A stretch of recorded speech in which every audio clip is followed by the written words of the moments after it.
Time value of অধ্যায়ের আরেকটি গুরুত্বপূর্ণ ম্যাথ আমি তোমাদের সাথে আলোচনা করব। সেটা হচ্ছে cousins father has promise to give him 5 lakh, তার 25তম জন্মদিনে ক্যাশ দিবে। এখন তার হচ্ছে 16তম জন্মদিন।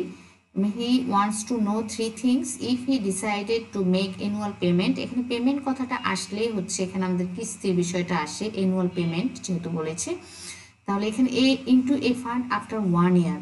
তাহলে এখানে আজ 16তম জন্মদিন, আমার 17 থেকে কাউন্ট করতে হবে।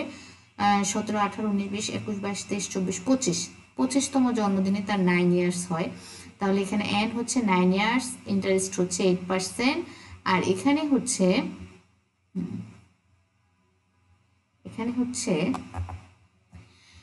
এফবিএ 5 লাখ টাকা সে পাবে, তাহলে এফবি হচ্ছে 5 লাখ টাকা। তাহলে এখানে এইটা বের করতে হবে।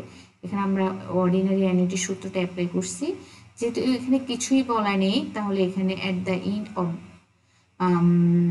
দ্য ইয়ার বা অর্ডিনারি অ্যানুইটির সূত্রটা অ্যাপ্লাই হবে। এইটা হচ্ছে 40,040।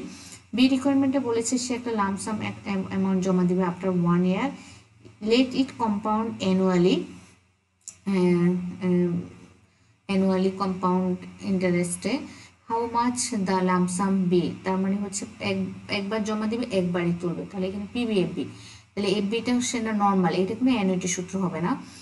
এখানে এফবিটা হবে 5 লাখ, আর পিবিটা কত সেটাই বের করতে হবে। তাহলে আমরা একটা সূত্র অ্যাপ্লাই করি, যেহেতু পিবি বের করতে হবে, PB equal FB by 1+r²। এখানে বলছে 1 বছর পর, কিন্তু হচ্ছে 24 মানে 24 সাল পর্যন্ত, মানে হচ্ছে 25তম জন্মদিনে তাকে দিতে হবে। তাই এখানে লামসাম এমন বলেছে, তাই এখানে 17, 18, 19, 20, 21, 22, 23, 24 পর্যন্ত আসবে।